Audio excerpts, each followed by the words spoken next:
I like to be called an artist, fine and functional artist. If you wanted to add anything, I believe there are two kinds of artists. I believe that there's a good artist and there's a true artist. Now, these two kinds of artists, they are very important in the art scene, and none is better than the other. But you see, I like to call myself a true artist. The reason I'm saying this, I'm trying to categorize, is because as a true artist, you can't help yourself. You think art, you eat art, you wear art, you sleep art. In fact, if you're going to buy like a car, you think art before you think mechanics. I don't know if it is proper to label a true artist any kind of artist, because what materials you find, where you find yourself, you begin to express yourself. And so I like just to be called an artist, because even when I'm not doing the technical part of art, I'm just thinking art. If I want to make my bed, I try to make it in such a way that it will have some art in it. So I like to be called an artist, but for definitive purposes, I'll say fine and functional artist, because I like to move from here to there. My name is Gerald Chukwuma. I studied painting, and then I graduated to other forms of art, which I have now incorporated into everything I do. But you can call me an artist. I like to be called an artist. I'm from the eastern part of Nigeria, Imo State to be precise, Uguta local government, an island, very small, beautiful town that has got water all around it. I think one of the largest lakes in Africa is there. I went to just primary school, secondary school, the normal thing, but we had a lot of activities in between. Had a lot of farming, a lot of hawking, and a lot of looking after younger ones, because our parents were also up and about, and we had to become adults quickly. My father was a civil servant before he died when I was in first year. My mother has always been a petty trader. I had found out I loved to do these things. I loved to spend time to draw, to put things together, to dress in a different way. My parents were very loving parents, wanted the best for us, tried to put us in good schools, helped us to become productive, but obviously didn't understand things about art, creativity, entertainment, and all that. And so thought it was sort of time waste. And so it deviated me a bit as a young boy. I didn't do art at all in the secondary school, primary school levels. I didn't do art. It took me 10 years to go from the secondary school to the university, because I didn't know my direction, because everybody thought my direction was wrong, and I believed them. The first people that inspired me were the guys I met on the streets when I went hawking. I mean, I can never forget those days. The guys that made signboards, what we call signboards, now billboards, they used to cap them with hands and print them with, and people made rubber stamps. And I was amazed that somebody could carve something in the negative, and then when the stamps it become positive. And I said, goodness me. I was now relating with something that I felt was inside of me. Every time I went to do my hawking business, I moved quickly to sell out, so that I can come there and stay and watch them. And I spent hours there. When I got into the University of Nigeria and Nsukka, I found that there were people who could inspire. I met great teachers, Professor Chris Ikwemesi, Dr. Chijo Konora, Professor Ellen Atsui. And then one day I came to Lagos. One of my lecturers sent me to Lagos, and I walked into a gallery. Even though I didn't know the names of the artists, that was my mind grew larger.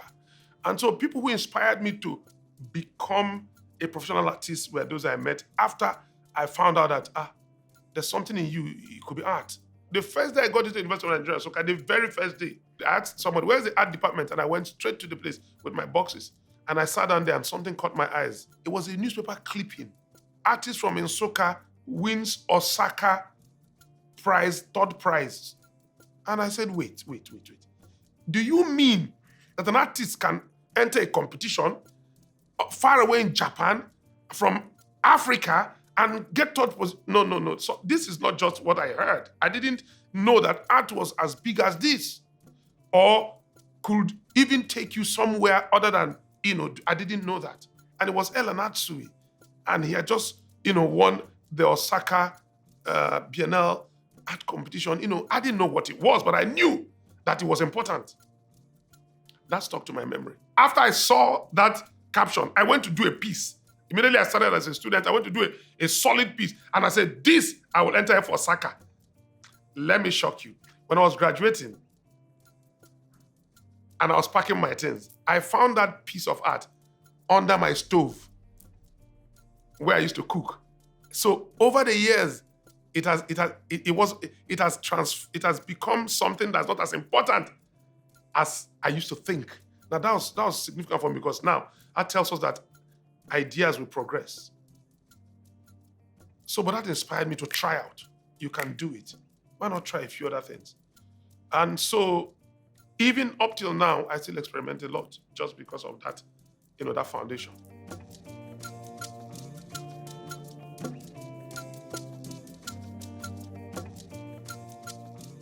When we got into the university, we were told about the Nsukka school. I think the name is just because of where it is coming from. Because you see, the world is global now. Do I think I'm part of that school? Well, I started from that school. Uchoke, Obioro Chukwu, Elena Tsui, Professor Chika Nyako. I mean, these were people who started a movement. Because remember, when some of these schools started, there was no art in Nigeria. And they had to have an identity. This group of people we're talking about influenced my early artistic life. It was only their works we saw. It was only their teachings we had.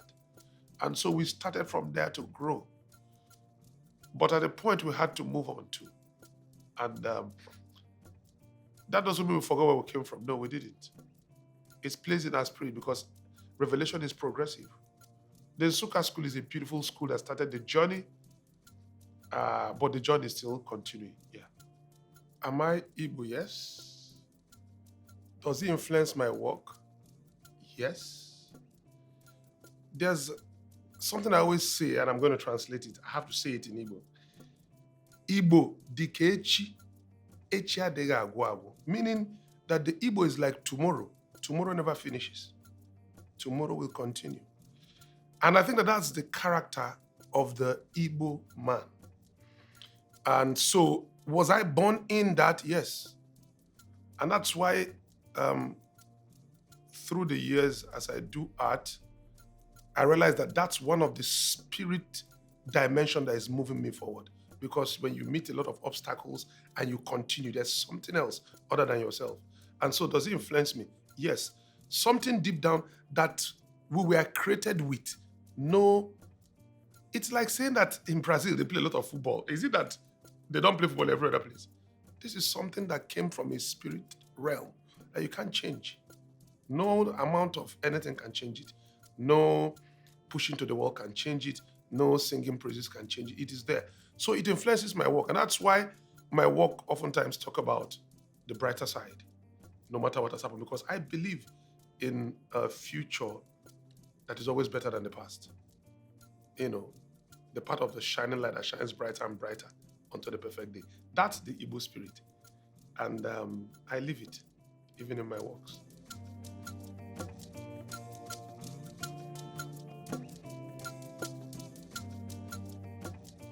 The Uli and the Nsibidi symbols have been there before we were even born.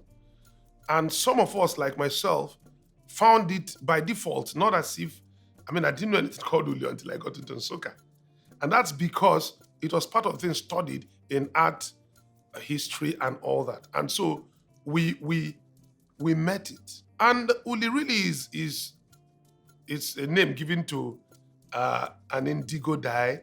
Uli was used to paint the body, and then it transferred to the walls of the houses. But first the body.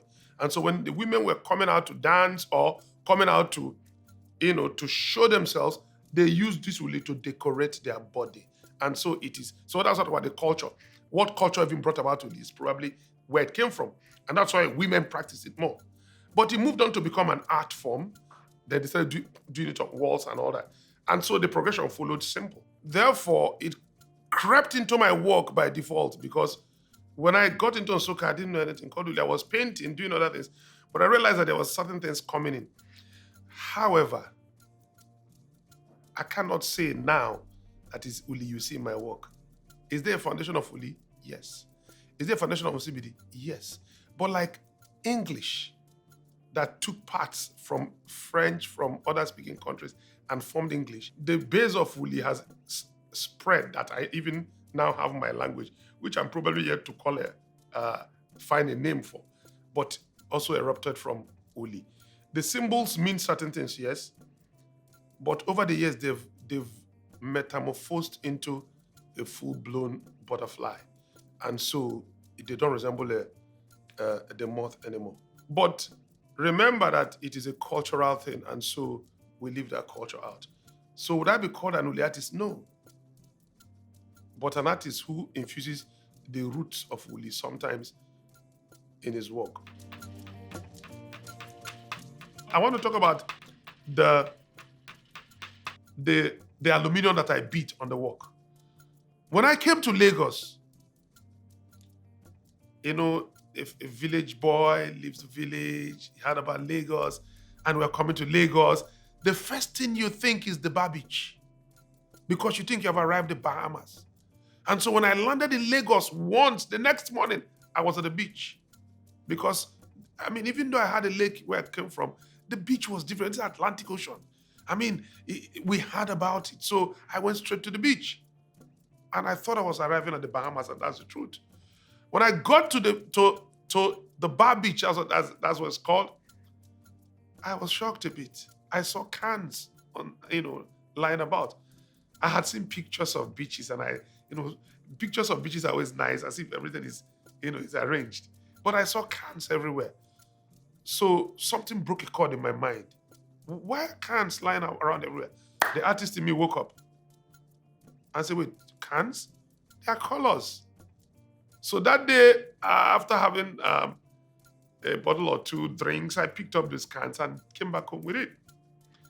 And ever since then, I've been trying to pick up these cans. And I asked myself, wait, you have a palette. Okay, fine. Your palette is filled with colors. Fantastic. These cans have all the colors. It's a huge palette. So I started picking them up. I didn't even know I was going to be using them, but I just kept them. So, first I wanted to rid the garbage of those cans. That was the first thing. Man, this garbage can't be this. I heard about garbage. It should be clean. So that was the first idea. Then it came to colors, and then we started taking them off the street. So I also like to pride myself a bit as an environmentalist, because we take a huge, huge amount of these cans out of the street. In fact, when I started to do this, I use as much as 500 to 1,000 empty cans on each work. And so we use a lot. And as we continue to use, we realize that they started disappearing. In fact, if you go to some place, the beach, you will not find one. Unless it was discarded yesterday. People now pick them because it has become not just for my palate, but a source of income. And so now I can't even find them to pick. So people pack them and come, and we pay them. And if you come to the shrine, you see a heap because we buy them. In fact, yesterday I paid for a huge consignment, but I felt so comfortable and glad that something that started from an imagination has not started to tell a story, but has also started to put money and food on people's tables. Communities, people. Once the school is on vacation, you find kids trying to help their mother in that way. They bring it in bags. And if you go now, you can't find them anymore. And so we have done something. I'm not the only one. I'm sure if other people also are picking up this thing, but we have done something. So the materials, not just talk about making an aesthetic work, but also solving a problem for our community. When I was graduating from university, that was the first time I encountered Professor L's works. And I walked in and I saw wooden, materials everywhere.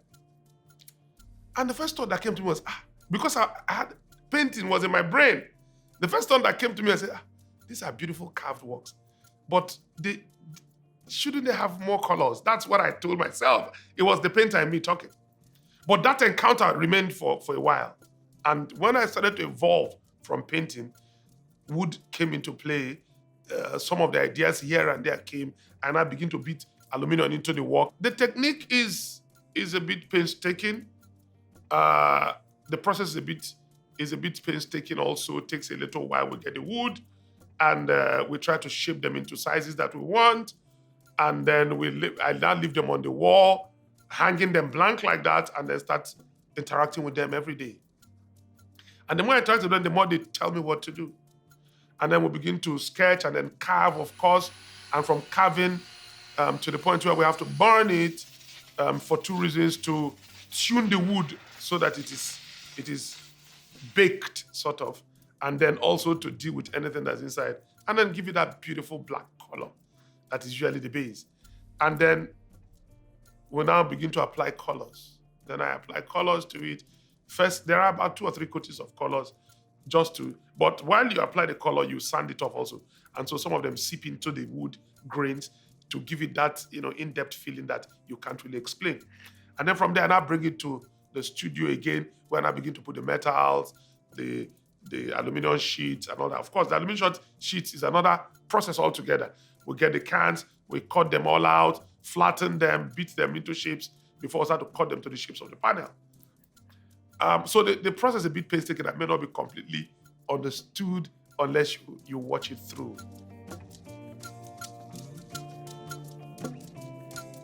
The studios came by, it was a default. I didn't plan it. If you come to my first studio, it is a studio where all the raw materials, that we call it the shrine. But as I started to work, I realized that every time I finished a piece and I took it to for maybe an exhibition, I realized that no matter how much you clean it, there's still dust in it. From the carvings and the burning and the chiseling and the beating, we needed a cleaner space for putting in the final touches, the metal work, the paint work. The second part is a bit cleaner in order to take out the issue of the dusts and all the raw things running around it. Over the years, I've worked with many, many people, but I've been narrowed down to the Fantastic Six. So working with assistants, it has helped me so much, such that sometimes I can sit back and look. And instead of doing anything, I begin to discuss with the material. I begin to interact with the material. I begin to intercourse with the material. That which a lot of activities would not have allowed me to do before I now start to even touch the material. Yeah. But let me tell you the story about one project I did called the Igbo landing. It's a project that had to do with people who were taken as slaves from the eastern part of Nigeria and were taken to the US, and these are Igbo people, and halfway they revolted, took over the ship, and they walked back into the sea, and they chose suicide instead of slavery. Why did I bring up this story? Someone told me, did you hear about this? And I said, no. He said, why don't you check it? And I went to almost the entire libraries in Nigeria, and I didn't see a story about this. So we don't have data. And so, yes, I hope that my work can be data for the future. I hope my work can be a research material. That's why I make, I take time to make durable works, works that have some kind of power that can even impose, because I want to tell the stories from our stories by myself in the right way. And I want people to turn and look at those stories, not just to ignore them. Because some of the things we had as art, like the Uli you're talking about, we don't know anything about. And that could have been a huge library, but we know nothing. In fact, I don't think it's been documented much. Why?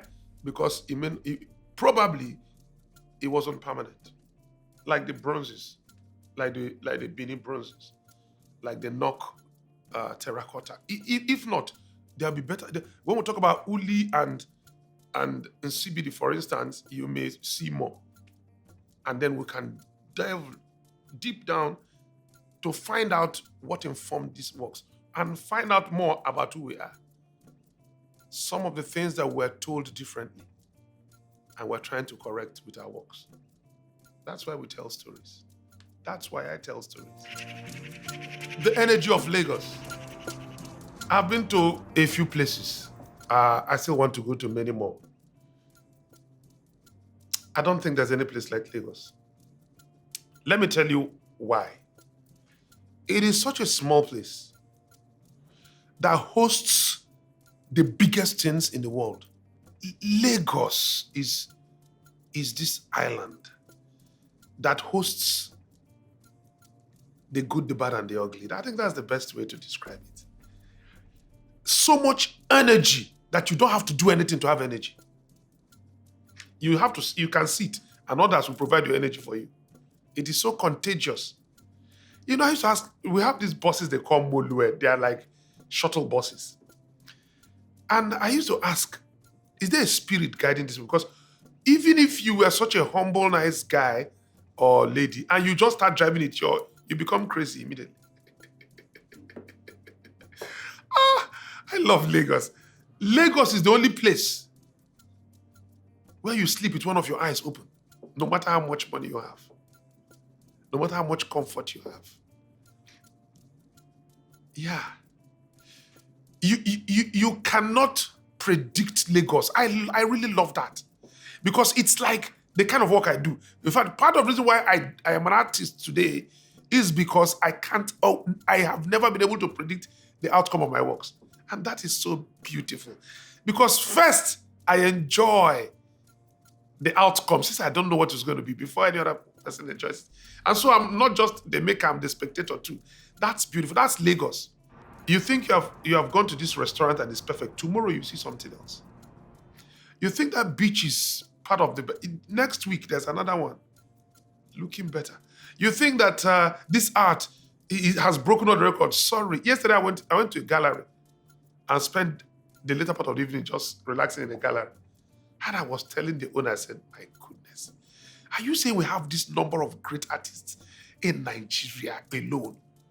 Inside this Lagos, you can find the best artists in the world here.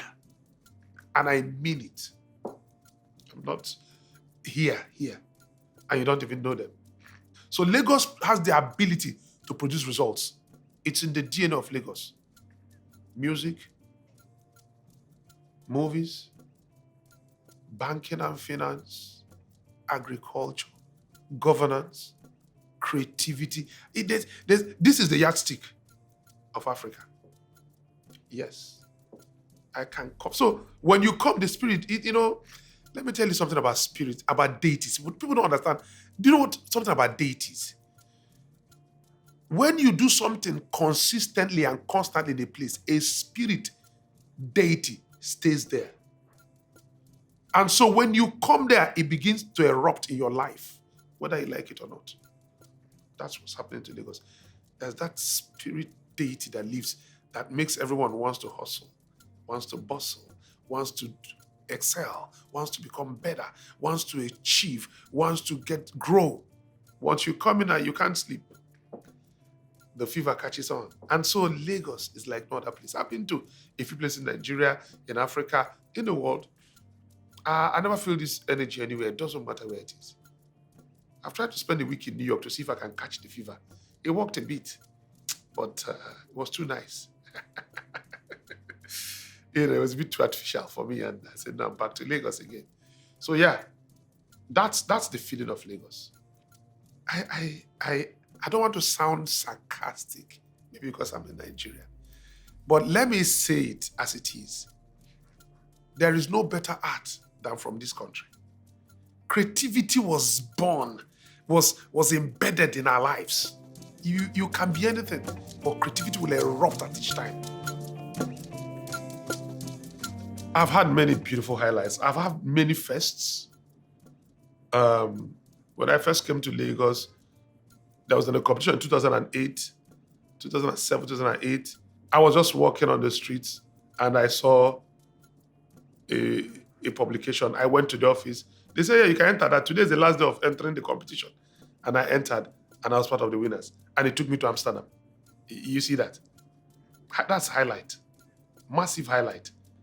First ever Artex, first ever in West Africa. My work was there. Another gallery. Highlight. There's so many beautiful highlights.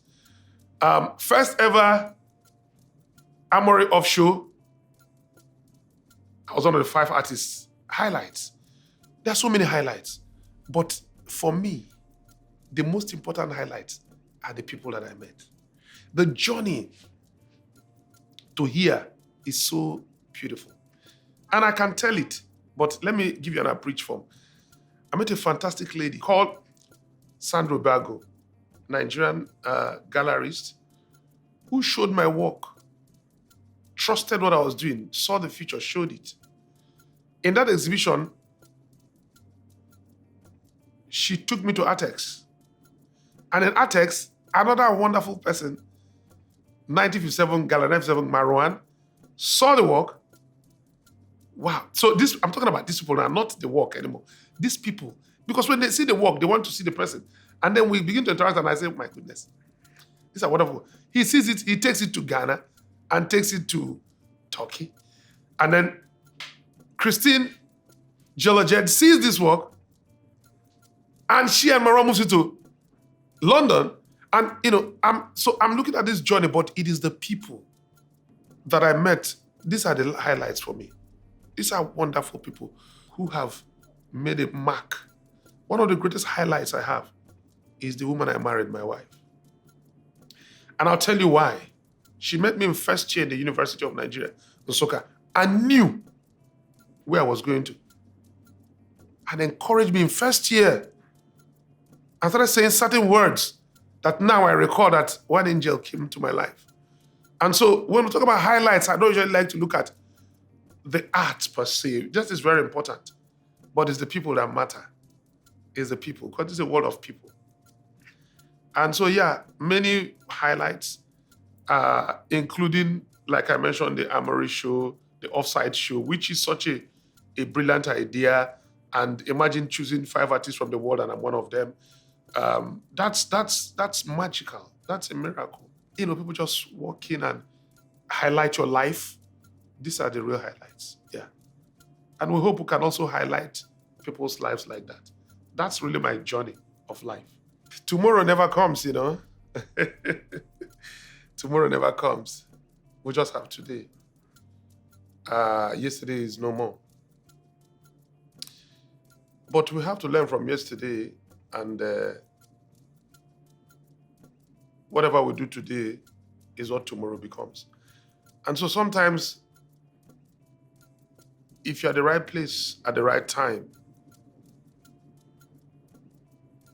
you can seem like you're able to predict the future. And so just like I started as an artist, I'll just keep doing art. I don't know if I have that kind of plan, but do I want to achieve certain things? Yeah, why not? I like to have larger museum shows, solo exhibitions in museums. I like to have a pop. In fact, one of the things I really would love to do is to show my 75 sculptures in a place. It has been a dream, and it will come to pass in a short time. They're almost done. I want to tell the story, but tell it with these gigantic sculptures that will bring out the essence of the story. I really want to show. I've been working on this for over 5 years now. So it will come. That's one thing I really want to do. Show the Igbo landing series in a good location and 75 of them standing. And then a publication to follow it so that we can keep this for generations to come. That's really what I want to do, amongst many other things. As an artist, my life is always evolving, and so I work every day. There's no day I don't work. If I'm not working physically, I'm working mentally. My life is art. And so it's like waking up and sleeping. It's like asking somebody, how old do you want to be next year? Obviously, 1 year will add. So I'll be improving on what I do. What I don't know is what other media I will use. That's what I don't know. But I keep exploring. Wood is with me. It will go very far, I'll still keep doing wood. There are a few things I'm doing that has not been shown anywhere. Probably in a year or two, they will come out. But to continue to be relevant is important. And so I'll I'll do my best to continue to be relevant as the years roll by. We'll see. We'll see. Who knows if in 5 years we'll all move to the moon? We never think about that. We'll just keep thinking about it. Who knows? My father died at 1999. I think I'll end with this story. My father died in 1999. I was in first year in university. If you woke him up today and say, hey, call your wife, he will look at that instrument and say, what? This is witchcraft. How can you call somebody without a wire? Because we had the telephones. My father would not believe that there was a wireless phone because he didn't meet it. The year he died was the year it was introduced in Nigeria. And so if I meet him after now and say, I've been talking to my siblings every day, he will say, what device, what spiritual dimension did you use? And so we'll talk about tomorrow. We should know that in 5 years, we may not all be living here. COVID showed us a few things.